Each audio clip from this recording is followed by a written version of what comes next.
ChristianGeekCentral.com.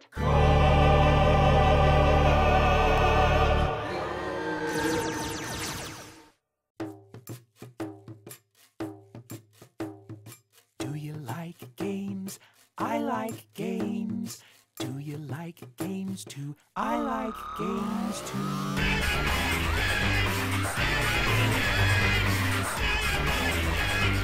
I like games too. Hey, it's me down in the corner here, Paeter Franson from ChristianGeekCentral.com and Spirit Blade Productions, and I thought I would spend a little bit of time catching up on all I've been missing going on in the world of tabletop gaming, specifically, I suppose, board and card games. I don't think I've done much of anything about that part of my personal geekery on this channel. There's on the Spirit Blade Underground podcast, I've done some reviews of tabletop games in the past. It's not very frequent, though. But I just noticed that, oh my gosh, there's so much more convention coverage these days than there used to be that you can find online. There was so much that I had to catch up on. So I think what I might do in the future is try to follow the different bits of con coverage for the major cons, for like Gamma and Origins and Gen Con, as they happen, and then maybe just a little bit more frequently, I suppose during the summers that would end up being, feature some board game themed type content on this channel. But anyway, for now, I spent a bunch of time getting caught up, and I thought I would just share with you kind of my highlights for my personal preferences and things that get me excited as a tabletop gamer. I'll just let you know up front, I have a pretty narrow taste, because I can afford to, because they make so many of the types of games that I like now, and they used to make very, very few or none of them. I'm not a competitive gamer at all. I think that just kind of speaks to my personal identity issues that I'm still wrestling with, that I've been wrestling with from day one. My tendency is to find my identity in how I perform and what I accomplish and how good I am at things, which makes competition very difficult for me, as opposed to finding my identity where I should, and the fact that for some strange reason the God of the universe chose to die for me and wants me to be a part of his life and have a relationship with him forever.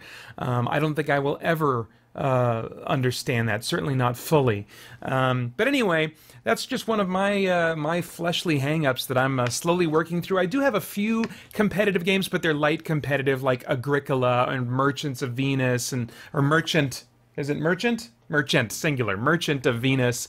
You know, where it's not like, you're certainly not a take-that type games. You're mostly doing your own thing, and every once in a while you're bumping elbows with other players and stuff. So I'm endeavoring to grow in that area in recent years, but I'm still primarily a cooperative gamer, or when I do competitive games, it's only the dungeon master type, like Hero Quest, where I can be the Overlord, or Zargon, I mean, for Hero Quest, and of course the Overlord for Descent, and the Invader for Doom, the board game, and stuff like that. I enjoy that because that's to me, I view that as like being a game master, like running an RPG and just creating a fun, cool environment and manipulating the story that the other people are interacting with, you know. So that doesn't feel competitive to me unless I happen to have a player at the table who just is determined to view it as competition, and they bring some of that tension to the table. So anyway, that's just a little bit of probably, you know, my background, so that you don't get your hopes up that I'm going to feature a bunch of great take-that games in what I'm looking at. So first game that you've got up on the screen there, I'm just going to kind of surf the web, and you're welcome to join me for this. First game is probably the one game that is like a guaranteed buy for me. I've been saving quite a bit of money through the summer of free this year on Christian Geek Central. And so I think I can safely buy this and still have plenty of money set aside for the video games and other things that I have that I'm looking forward to this fall. But Mage Knight, the board game, fantastic. Can be played. I did a review on the Spirit Blade Underground podcast. Maybe I'll take that audio and make a video review out of it after I get this expansion, because I am planning on buying this. It's a huge brain bender, kind of like you cannot socialize while you play this game, or you're going to be there forever. It's already a very long game. There are variants that can shorten it a little bit. But I have bought every expansion for this game so far. I actually very rarely play it. And because I'm not always in the mood for this massive kind of brain bender. And usually I prefer to play this game alone, or at max with one other player, because it just gets too long. You know, the more players that you bring in, the more people that are potentially going, As they're trying to figure out what they want to do with their turn. And so anyway, and I like to take my time with this. So this one is kind of like when I like to play it solitaire, as like this massive puzzle slash story at the same time. It's really love this game. So, and the Shades of Tesla is more than just a character expansion. It's got new monsters. It does have a new character, which of course is going to introduce a bunch of abilities. It's got new scenario types because of these two factions that are AI controlled that you get to interact with and stuff. I mean, yeah, it looks very promising to me. So yeah, like here's just a few of the monsters here, and frankly that's enough for me on that game. Okay, so moving on. The rest of these are by no means guaranteed buys for me. They're just kind of like blips on my radar that caught my attention for one reason or another. Many of them I will definitely not buy, but they just kind of caught my attention. The next one would be Tiny Epic Galaxies. This is part of a series of Tiny Epic games. This one in particular has resource management elements and like civ building, or in this case like galaxy building was kind of my impression. It does have rules for solo play, but from what I understand, they're not going to be available until March, although this game is available now. Oh, yeah, I forgot to mention that the Shades of Tesla Mage Knight expansion is available now. Sorry, Twin Epic Galaxies, October 16th is when it's available, October 16th. And the solo rules apparently will be coming in the spring. They advertise this as being 1 to 5 players, and it's a 30-minute game. That's kind of what I need to kind of fill my board game collection right now, is like little filler games, so that the night doesn't go too long, but we don't want to end too early, when we finish our big massive game with my group for the night. This one also reportedly has continual active play, so even when it's not your turn, you're still involved, still thinking, still making decisions, and I like that in a game. It's got some great looking components, I think. As I said, a 30-minute playtime, really great. But the fact that it's can be played solo but not co-op as an option, that's a possible deal breaker for me. So I'm going to keep my eye on this, but I'd love to have, really I don't need to play this game solo. If I really want to play a game solo, I will bust out Mage Knight. I don't really like playing games solo very often. Mage Knight's kind of the exception for me. But I would think that if there were solo rules, you could somehow adapt those into being co-op rules, but I don't know. So time will tell. That's possibly a deal breaker for me, because I'd love to have a game like this that can be played cooperatively if, because I'm not sure how like cutthroat the competition is. Maybe I could stretch myself a little bit. Okay, so that's a Tiny Epic Galaxies, available October 16th. Moving on, Crossmaster Quest. Now this is a spin-off of the Crossmaster Arena series of games, which is, they're kind of like fantasy skirmish games with like this, I don't know if chibi is the right word. I don't even know what chibi is for sure, so I probably shouldn't use that word in a sentence.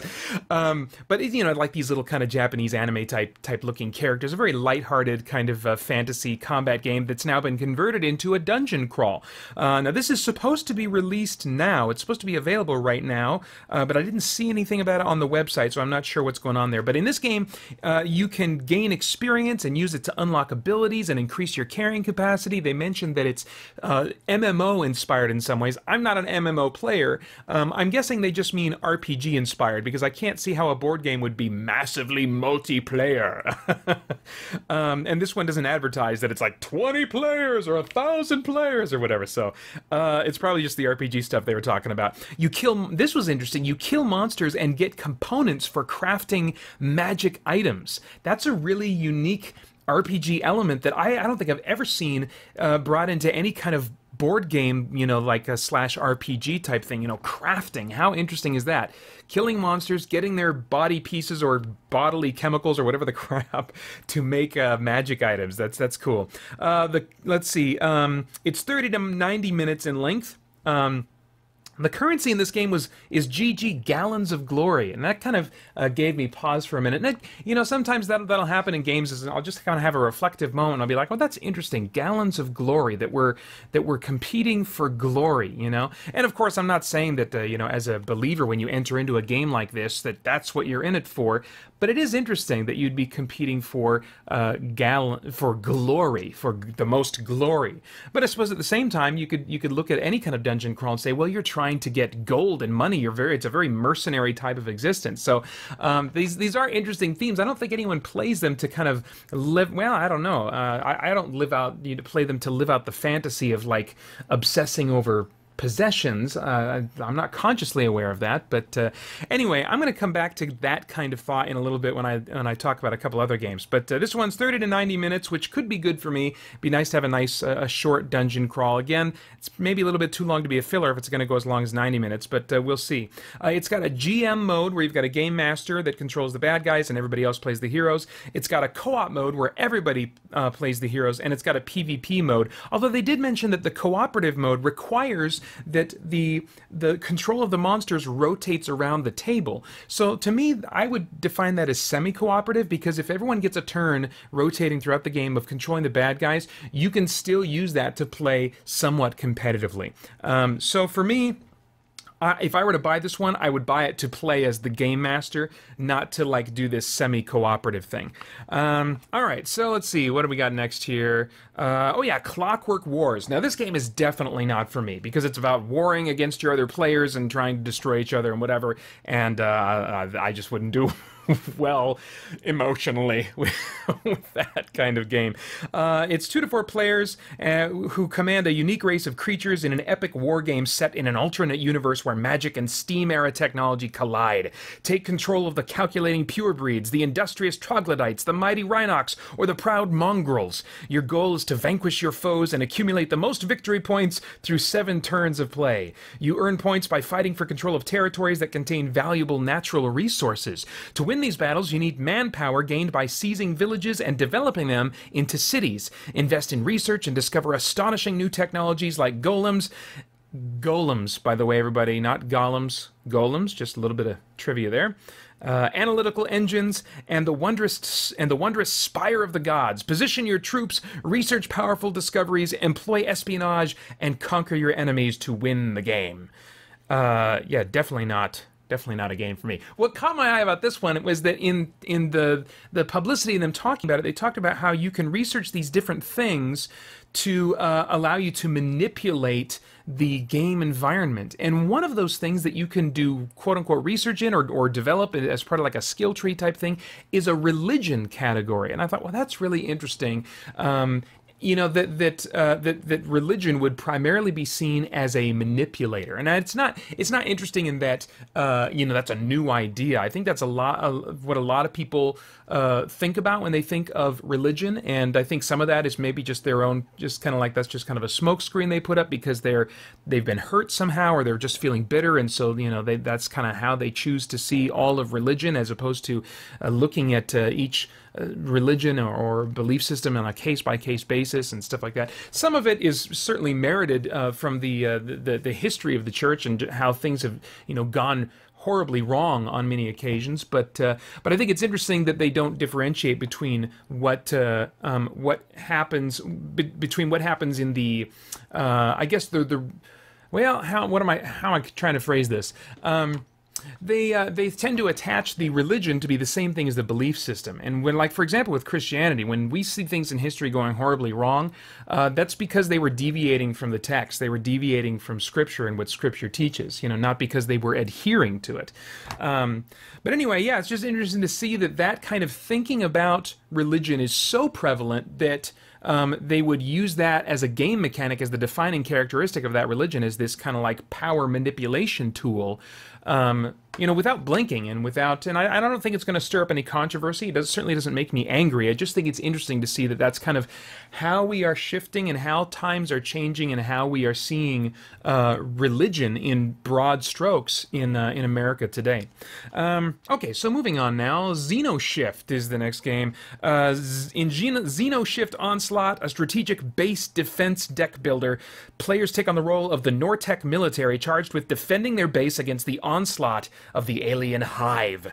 Xenos Shift Onslaught combines classic deck building and resource management with fast-paced combat and unique base defense elements. As the game progresses, each player builds up their deck of troop, equipment, and item cards, which they will in turn use to defend the base against incoming enemies in deadly combat. It is up to the players to work together in order to outlast the horrors awaiting them by coordinating strategy, utilizing the strengths of their unique divisions, medbay, weapons, research, science lab, and armory, and organizing defense tactics to ensure no player is caught off guard by surprise attacks. Xenos Shift Onslaught is a game of tactical decisions and survival horror, and survival is never guaranteed.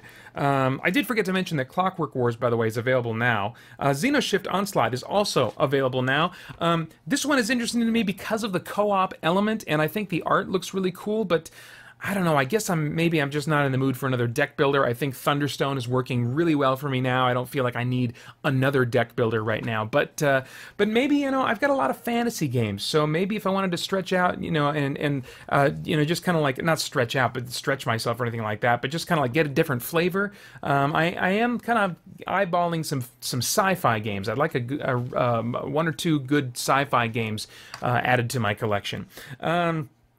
Let's see here. Okay, so next one, Heavy Steam. Okay, not a game for me, but I just thought that one of the elements, the basic mechanisms of this game was really cool. Heavy Steam is a steampunk-themed strategy and resource management game that uses mechs called Steam Titans in miniature-based combat. Set in a steampunk universe, Heavy Steam is a game about piloting a giant mechanical humanoid war machine of doom. As you pilot, you use the Steam Titans resources to strategically complete scenario objectives. More often than not, it's to defeat your opponent, but you've never shied away from a fight, have you? Okay, so this is what I just scrolled down to here is kind of like the table that you have in front of you that you're going to be moving cubes on as you divert power to different resources. This game is it's about customizing and upgrading your mech, and the minis actually change with upgrades and damage. So if you upgrade to a better weapon, or a different weapon on one of the arms of your mechs, that the little arm comes off of the mini and you put a different arm on there. Likewise, if the arm gets blown off, then of course you take that, the arm off to represent the damage, It's a game that seems to be more about piloting in combat than it is about positioning. It's this board here that has me just fascinated. It makes me want to sit down and watch somebody play this game. Who knows, maybe if I were playing a game like this, it wouldn't feel quite as head-to-head competitive because it's more, I'm spending so much time focusing on like my resources and stuff like that it wouldn't be as vicious or as direct of a competition as some other games that are just about tactical minis going head-to-head against each other. So I'm very interested. I'd love to see more about what goes on this board. Anyway, in the meantime, moving on to Apocrypha. Now this is an adventure card game from the creator of the Pathfinder adventure card game. He describes it as a game that's about tales and the shadows as your heroes try to hold off the end of the world. So it's a modern day type of story, but the end of the world is coming. There might be variable causes of that. I can't remember if there are different scenarios that could be causing the end of the world. I don't remember, but basically it's kind of like a modern end of the world, but being brought about by like H.P. Lovecraftian type of stuff. Like there's this horrible shadow world that no one's aware of except for these heroes who are trying to fight off this world of darkness that nobody knows about. World of darkness? All right. Anyway, he describes it as a card game, and the creator does, and RPG in the same box. So he says you can have a total co-op experience, like in Pathfinder the Adventure card game, or you can have a GM, like a game master, take control of the opposing elements to create unexpected directions that the game can take as you're playing through the campaign, and it is a campaign game. So also he mentioned that character growth happens through, in terms of story, regaining repressed memories, but regaining those memories, they were repressed for good reason, and when you regain them, they apparently cause like increasing levels of insanity. So as your character becomes more and more powerful, he or she also becomes more dangerous to themselves and others. This just sounds like a really cool theme to be playing with, and I love the idea of having the option of being a game master. I bet I would just love being a game master for this kind of game.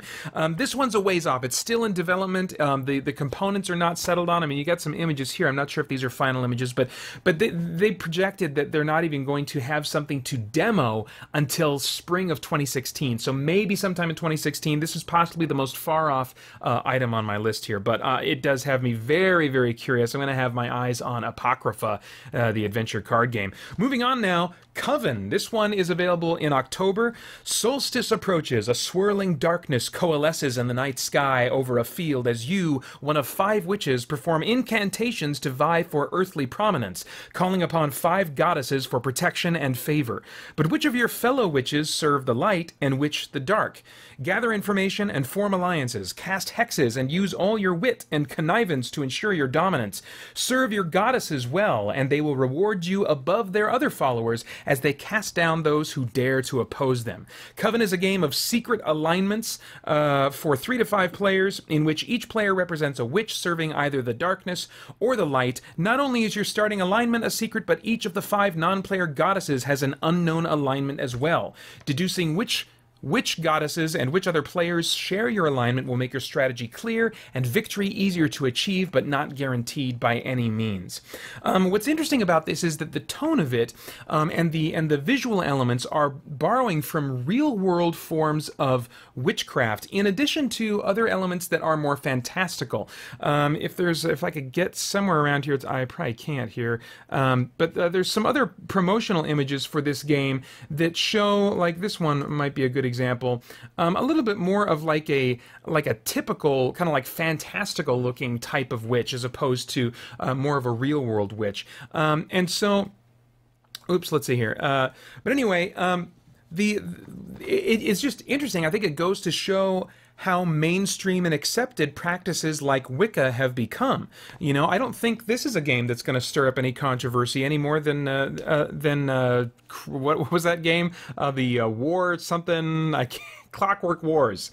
I don't think either of these games are going to really stir up any controversy. Part of that is because board games aren't super mainstream yet, but I think it's also just kind of like this is the sign of the times that we live in. And the question that I would, I guess, throw out there is it okay for believers to play a game like Coven and to simulate what, in some ways, echoes, and maybe not directly represents the Wicca practices, but mirrors them in some ways. Is that okay? Is that sinful to do that? Stay tuned. I'm not going to give you my thoughts on that right now, but I've got a video that I'm preparing to release in a couple of weeks that's going to talk about is it okay for Christians to be evil in games, video games, board games, RPGs, any of that kind of stuff. So anyway, I'll just put that out there for you to kind of think about for now, and then I'll give you my thoughts in a couple of weeks. Okay, so moving on now to the Village Crone. Now, this is a game to be contrasted, I would say, with Coven. The premise is become a witch and enter the medieval world of Wickersby in this worker placement resource management game with spell casting. Make villagers fall in love, turn them into frogs, or teleport them to different locations. Use your familiars and resources strategically as you vie to be named the Village Crone. So again, contrasting this with Coven, this is a classic fairy tale, sort of green-skinned witchcraft, version of witchcraft, and it has spoken incantations that players say in the game as a game mechanic, but that use somewhat silly rhyming phrases. I mean, they're not doing like creepy Latin or anything else that might be, as far as I know, practiced in real-world witchcraft. It's these a little bit more silly, kind of lighthearted Shakespearean knockoff type rhyming witch phrases and spellcasting phrases. It's 1 to 6 players, so it does have the ability to be played solo, and that of course catches my attention because usually that means that there are some co-op rules potentially involved. But the visuals are pretty simplistic, and they use stand-ups instead of minis, so it's not quite for me. But it did catch my attention. I did think it was interesting. And so I guess the question I would now put out with this one is playing this game any different spiritually than playing a game like Coven? Is this less sinful or more sinful or just as sinful, or are neither of those games sinful to play?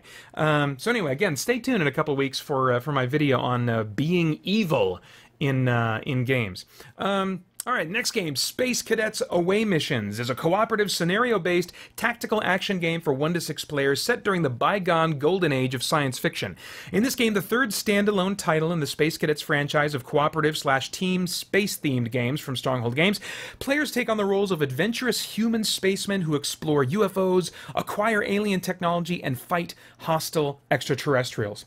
So basically, a description of the game is as follows. Each turn, spacemen have 3 action points to spend on activities such as firing their, excuse me, give me a little gameplay picture here.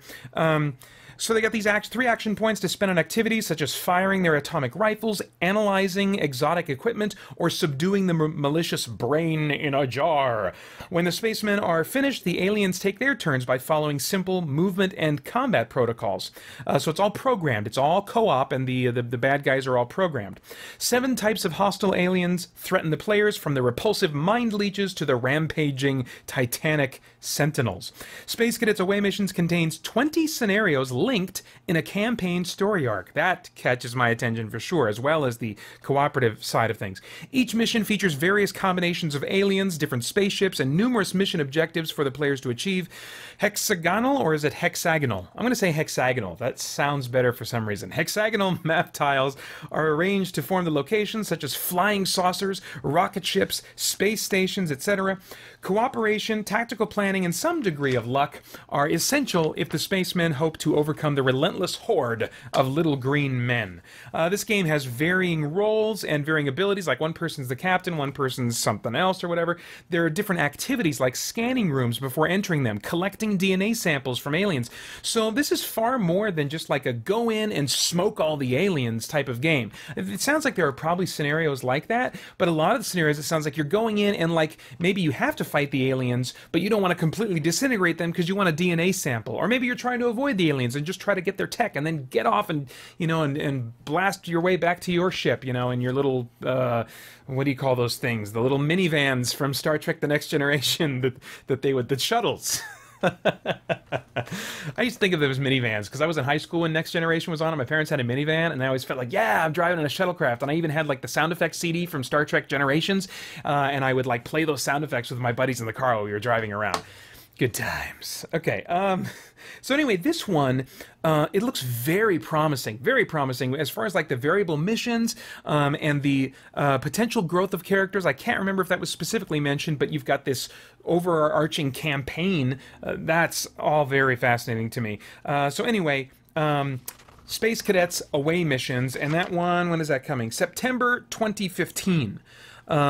And the Village Crone, you know, I didn't get a date on that. Sorry about that. Coven, I said, is coming October. Space Cadets Away Missions, September 2015. Okay, so moving on. Ghostbusters. Ghostbusters, the board game. Now this one, you know, if you've seen the movie, you know the premise. They're borrowing elements from the movies and from the animated series. You can play as these 4 basic guys, or also as a female team. I think they called it like Ghostbusters Extreme or something, so I'm not sure if it's necessarily reflecting the upcoming all-female version of Ghostbusters. But anyway, the art looks good. The components look pretty good. The aliens, or not the aliens, but the ghosts, I guess, they look okay. I don't know. I wish these minis were painted. You know, I don't really like painting minis myself, and I usually don't care. But for some reason, this transparent blue, especially when it's kind of like see-through-ish a little bit, I kind of wish I could see the definition and what these ghosts look like a little bit more, and they're just kind of like nondescript. And also the mat that you're playing on reminds me a lot of a HeroClix mat, where there's no really three-dimensional elements. It's all just kind of flat. And also, you know, it's like, there's no kind of exploration. For some reason, I kind of like, you know, like in a game like this, or a dungeon crawl or whatever, but I think in a game like this too, you know, and like in the movie, when the Ghostbusters are going through that hotel, they're like going through rooms, and there's an exploration element of like what's around the next door. But in this game, it looks like the maps are just, boom, they're just laid out for you, and what you see is what you get. It's all right there, and you don't maybe have that experience of like kicking down a door because you hear a ghost on the other side and then zapping it, you know. So I usually prefer that kind of thing, and also some three-dimensional elements to a game like this, instead of just kind of like a big quote-unquote battle mat or whatever. But I mean, I think that they have mechanics in this that work pretty well. Like, different ghosts are more powerful than others, so some of them require you to, you know, attach a stream to them more successfully, or maybe 2 players will have to attach streams to a ghost.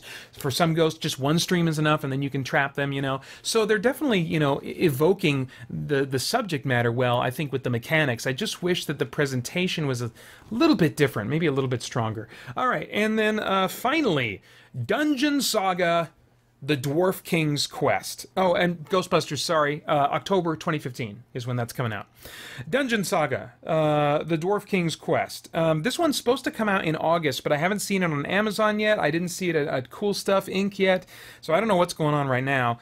Maybe it's just not far enough into August yet. But this one, it says, the promotional material says, "Hero, your quest begins." And man, it's hard to get some good images on this, but let me just jump over here for a second. That's, I guess, a little bit bigger and more representative of the content. Interesting turn of phrase, though. Hero, your quest begins. Is that a subliminal kind of reference to Hero Quest? I suspect it might be, but I'm not sure.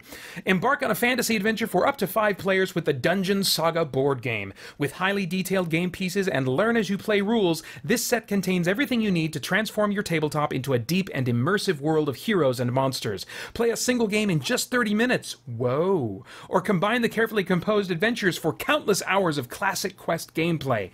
Epic story-driven campaign, classic quest atmosphere, easy rules you can learn as you play, characters that develop as the adventure unfolds, beautifully illustrated 3D dungeons with doors, barrels, bookcases, and more, 26 detailed and fully assembled miniatures in colored plastic, evocative ancient tome packaging and a protective sleeve. That doesn't matter as much to me. One player takes the part of the evil dungeon overlord with the forces of evil at his command, and the others divide the mighty heroes between them. Each hero has strengths and weaknesses, and teamwork is key. The mighty... Listen to these character classes. The mighty barbarian can slaughter many foes at a time, yet he is lightly armored and vulnerable to strong enemies. The dwarf, on the other hand, is steadier as his thick armor can resist most attacks.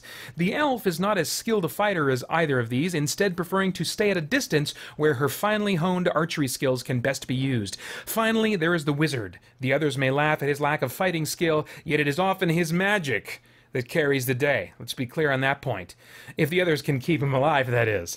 This core set will be supported with a raft of expansion products as time goes on, adding new challenges and game modes to your Dungeon Saga. The first of these will be the Adventurer's Companion, which will add an AI system for solo and fully cooperative play, the ability to create unique characters from scratch using any model in your collection, ooh, like that, the tools you need to design your own dungeons, and much more. When the fate of the world hangs in the balance, which part will you play in the epic Dungeon Saga? Available from your local retailer, autumn/fall 2015, although I saw elsewhere specifically August, so we'll see how that pans out.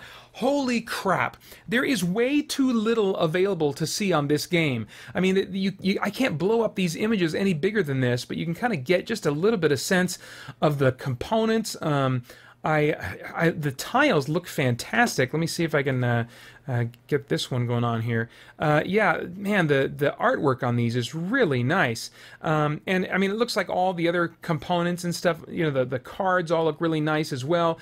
I'm very excited for this, but there's way too little on this game. There's few pictures that certainly none that I've found that you can really see closely and zoom in on. And I found just a couple videos online that were associated with the people who made the game, I think. But the video only had decent picture quality and little to no close-ups, so that's a little bit of a bummer. But this could be the dungeon crawl that I've been waiting for. I'm currently giving Descent 2nd Edition, which I think lacks exploration because the whole level is set out in front of you. There's very little door opening and like revealing and stuff, and there's, you know, very little good looting in that game either. It doesn't feel in many ways like a dungeon crawl should for my personal preferences. But I'm currently giving 2nd Edition another try because my group isn't interested really in Hero Quest. They tried a few games of it, but for them, I think the game, it would just age too much. And even with the kind of like optional rules that I tried to throw in to mix things up and make it a little more complex and interesting, I think the components and stuff were just a little bit too dated for them. I play with a bunch of young whippersnappers in college. But anyway, but I'm going to be freaking watching this game like a hawk for every little bit that comes out for it, because this could totally be the dungeon crawl game that I've been waiting for, that will not only satisfy me, but will satisfy the people that I want to play with. Okay, well, that's it. I do want to put a shout out to the Dice Tower and to Tom Vassell. The vast majority of information that I found on all these games was through their coverage of the Gama Trade Show, of Origins, and of Gen Con, and the various reviews that they've put up. If you didn't know this, if you're just getting into board games, maybe you're familiar with Will Wheaton's Tabletop, but which they do have great production values, and they do a fine job. But my go-to destination for board game stuff is Tom Vassell and the Dice Tower. Tom also happens to be a very committed believer and a really neat guy. I interviewed him on the Spirit Blade Underground podcast on episode 226, if you want to check that out at spiritblade.com. Anyway, so a shout out and thank you to Tom Vassell and the Dice Tower. For more content and community, guys, I hope you'll go and join us at ChristianGeekCentral.com sometime soon. Talk to other board gamers like yourself and have some fun there as we continue to geek out and seek the truth. For thine is the Christian and the geek and the Central.com. Resistance is futile. You will be assimilated.